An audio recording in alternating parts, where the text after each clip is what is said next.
भेटलास तू भाग 4. सावी चालत चालत चाळीत जाते. ती चाळीतल्या मुलांना शिकवायची. ती संध्याकाळी शाळेतून आल्यावर फ्री असायची. त्यामुळे त्या चाळीतल्या गरीब मुलांना ती एका ठिकाणी मुलांना शिकवायची. पण तिची आजी लक्ष्मीबाईला तिचं असं फुकटात त्या मुलांना शिकवणं आवडायचं नाही. लक्ष्मीबाईला तशी सावी आवडायचीच नाही. तर तिने केलेले कसे काम आवडतील? त्यांना एकतर सावीच्या ऐवजी मुलगा हवा होता, जो झाला नाही. त्यामुळे त्या तिच्यावर दात खाऊन राहायच्या. शिवाय सावी कमी गोरी असूनही सुंदर दिसायची. त्यामुळे त्या अजून तनतन करायच्या. असो, सावी तिच्या चाळीतल्या ठिकाणी जाते, जिथे मुलं अभ्यासासाठी यायची. तिथे मुलं तिचीच वाट पाहत असतात. ती गेल्यावर मुले खुश होतात. तीही मुलांना शिकवायला सुरुवात करते. तेवढ्यात नील तिथे येतो. तसं सगळी मुलं नीलला पाहून लागतात. सावी म्हणते, मुलांनो, हे नील अंकल आहेत. तसं सगळी मुलं हाय हॅलो करतात आणि परत दिलेला अभ्यास सुरू करतात. सावी, छान काम करतेस तू, आवडले मला. तशी सावी खुश होते. हेच माझे काम होते, जे मी टाळू शकत नव्हते. अच्छा, पण मला माझ्या प्रश्नाचे उत्तर जाऊ दे. You carry on. नील आहे ऐका. सावी, तू कामावर कॉन्स्ट्रक्ट कर. खूप छान काम करतेस तू, त्यासाठी अभिनंदन. तुम्ही चिडले आहात का? मी का चिडू तुझ्यावर?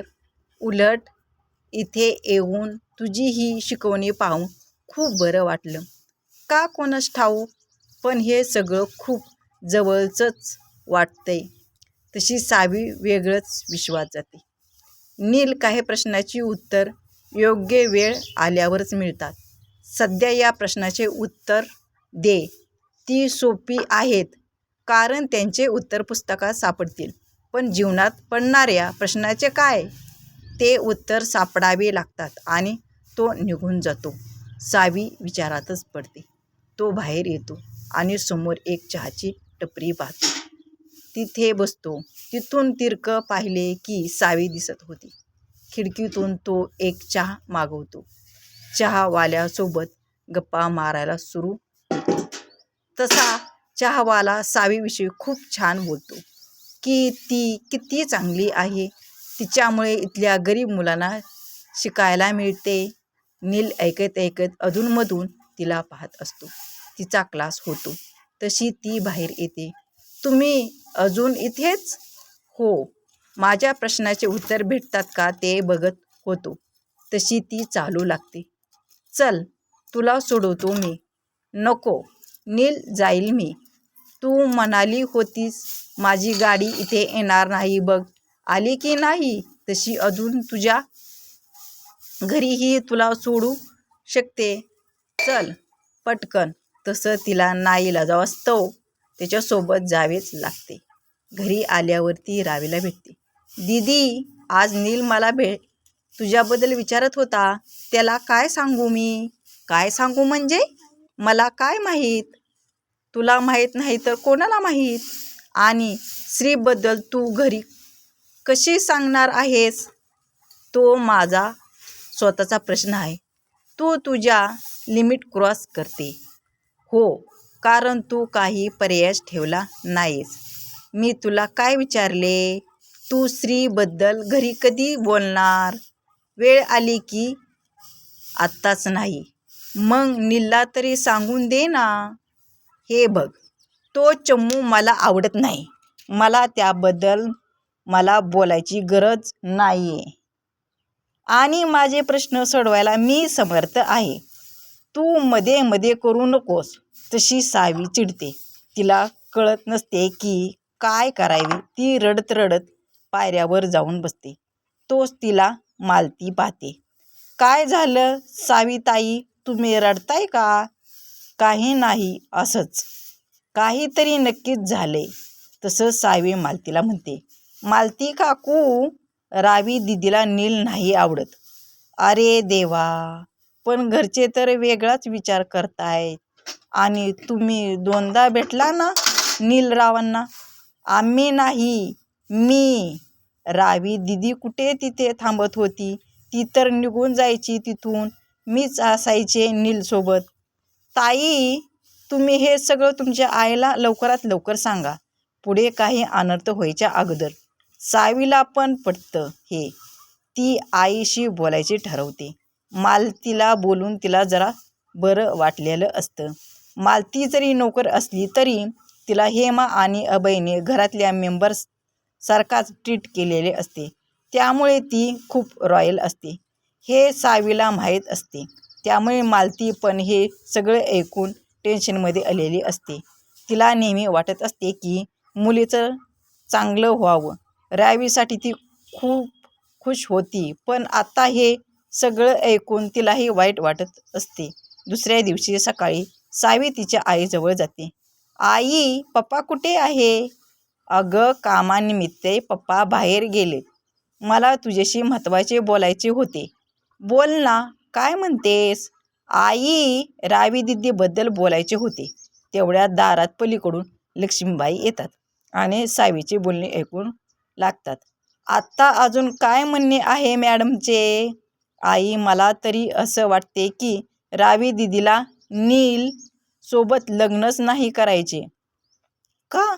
ती तुला म्हणाली का तसं काही? नाही, पण मला तिच्या वागण्यावरून वाटत आहे तसं. सावी, तू स्पष्ट बोल. आई, दिदी मला म्हणाली की मला नील सोबत लग्न नाही करायचे. तसा लक्ष्मीबाईचा पारा चढतो आणि त्या आत येतात. लक्ष्मीबाई रागा तिच्याजवळ येतात. काय म्हणालीस तू? रावीला नील पसंत नाही आणि हे तिने तुला सांगितले? बापरे, आश्चर्यच आहे म्हणायचे. हो ना हेमा, ऐकलंस का तू? आजी, मी खरं बोलते. दीदीला नील खरंच आवडत नाही. हे ती आता तुला सांगू लागली? आम्ही कोण आहोत मग? मी, तुझी आई, तुझा बाप. या घरात आम्हाला काही किंमत आहे की नाही? आजी, मी खरंच बोलते ग.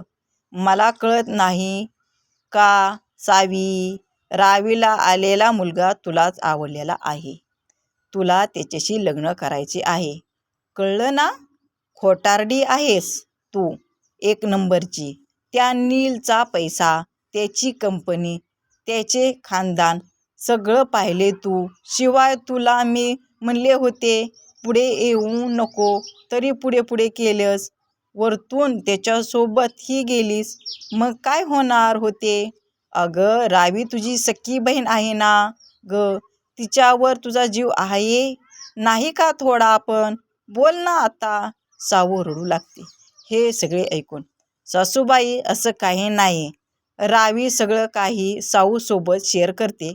त्यामुळे ते रावीचे म्हणणं फक्त आपल्याला सांगते. हेमा, मस्त प्लॅन केला हिने. रावीने नीलसोबत लग्नाला नकार दिलाय. पण मी आहे ना, मी करेन लग्न. हे सगळं तू डोकं लावून करतेस ना, हे सगळं कळतंय मला. म्हणूनच तुझ्या भेटीगाठी होतात ना नीलबरोबर. तसं साऊ रडत बाहेर निघून जाते. सासूबाई, तुमचं बोलणं आणि तुमचे विचार मला अजिबात आवडलेले नाही. तुमच्यामुळे साऊ रडत गेली ना, आणि तुम्ही असं का तिला ट्रीट करता तेच कळत नाही मला. ती पण तर तुमचीच नात आहे ना? नाही, होऊ दे तुझ्या मनासारखे. म्हणजे तुम्हाला तेव्हाच कळेल ती किती आतल्या गाठीची आहे ते. असं म्हणून लक्ष्मीबाई हॉलमध्ये येऊन बसतात. मालती, ये मालती. काय बाईसाहेब, चहा आण लवकर मला. लक्ष्मीबाई म्हणतात. समजते कोण ही स्वतः या घराची मालकीन? रावीबद्दल असा विचार करते ही. मला पहिलेच माहीत होते हे सगळे असे होणार. तिला रावीचे सुख भोगवलंच जात नाही. तेवढ्यात मालती चहा देते. लक्ष्मीबाई एक घोट चहाचा घेतात. मालती, काय टाकले या चहात? एवढा घाण लागतोय. 2 गोळ्या टाकल्या आहेत बाईसाहेब. कोणी सांगितले हा शहाणपणा करायला? बाईसाहेब, साऊ आईने सांगितले. ती कोण सांगणारी? या घरची मालकीन आहे का ती? नाही. मग जा हा चहा घेऊन आणि दुसरा करून आण. आता जर त्या गोळ्या टाकल्या ना तर बघ फक्त. गोळ्या म्हणजे शुगर फ्री हा. समजून घ्या तुम्ही सगळे. तसं मालती म्हणत. बिचारी साऊ या म्हातारीचं किती चांगलं बघते, किती माया करते. आणि ही म्हातारी कधी म्हणून साऊला जीव लावत नाही. काय त्रास आहे काय माहीत या म्हातारीला, असं म्हणून परत चहा ठेवते. साऊ रडत बसलेली असते. आता माझी काय चूक आहे बरं? मी रावी दिदीवर का जळेल? उलट मला आता असं वाटत होतं की दिदीचं लग्न नीलसोबतच व्हावं. नील किती चांगला मुलगा आहे. उलट दिदी किती सुखात राहील. पण दिदीला तो कोण कुठला श्री आवडतोय? मला तर माहीत पण नाही की तो कसा आहे. दिदी स्वतः पण घरी सगळं बोलत नव्हती आणि मला त्या नीलसोबत सोडून निघून जात होती. आता जर हे मी आजीला सांगितले तर आजी माझा किमाच करेल. विचार करत करत ती डोळ्यातले पाणी पुसते. या सगळ्यात मला त्या बिचाऱ्या नीलची खूप दया येते. तो कसा बोलला मला. रावीसारखी तूही मला टाळत आहेस. मला खूप वाईट वाटलं त्याचे. आईला सांगावं म्हणालं तर आजीने मलाच दोष दिलाय. काहीतरी चांगलं करायला गेले की काहीतरी उलटच होऊन बसते नेहमी. तेवढ्यात आजी येते तिथे. सावी चल. कुठे जायचे आहे आजी? तू मला उलट प्रश्न विचारणार आहेस का आता? आजी रागात तशी. साऊ काहीच बोलत नाही, शांत बसते. काय ग, आत्ता का तोंडात मिठाची गुणी धरलीये? एवढी शांत बसलीये. दुसऱ्याचे सांगून स्वतःच्या मनाचे विचार मांडतेस ना. आता काय झालं? कुठे जायचे आहे आजी? साऊ घाबरतच विचारते. तू मला प्रश्न विचारणार या लक्ष्मीबाईला? तुला चल म्हणलं तर चलायचं. मार्केटला जातोय आपण भाजी आणायला. तेवढ्यात मालती तिकडून म्हणते.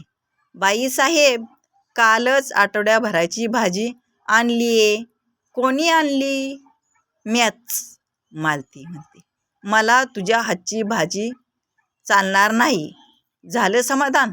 चल ग तू. तसंही ती इतरांच्या आयुष्यात जास्त ढवळाढवळ करते. चल आजी, येते मी, असं म्हणून साऊ जाते. तिच्याबरोबर भाजी मंडीमध्ये तिच्या हातात भरपूर बॅग देऊन तिला पटपट चालायला लावते आजी. साऊला आजीचा आता राग येऊ लागतो, पण तरीही ती शांत असते. तेवढ्यात आजीची कोणी फ्रेंड भेटते आजीला. काय हो, ओळखले का? ती बाई म्हणते. हा, मग वुमन क्लबच्या संस्थापक ना? बरोबर बरोबर. आणि ही कोण, कामवाली आहे का तुमची?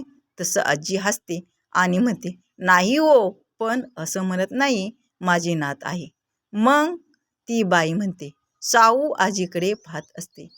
चला मोहिते बाई, तिकडे थांबून गप्पा मारू, इथे खूप ऊन आहे. सावी तोपर्यंत तू भाजी घे, असं म्हणून आजी त्यांच्यासोबत पलीकडे जाते. सावी उरलेल्या 2-3 भाज्या घेऊन तर आजी येते. ती बाई पण जाते. बघ, आज तू भाजी मार्केटमध्ये आली आणि या मोहितेबाईंनी तुला एका कामाची ऑफर दिली. क्लबमध्ये पार्टी आहे म्हणे, तिथे काम करायला येशील का? तशीही तू शाळेतल्या मुलांना फुकटात शिकवते. म्हणलं इथेही जाशील काम करायला? आजी हसतच म्हणते.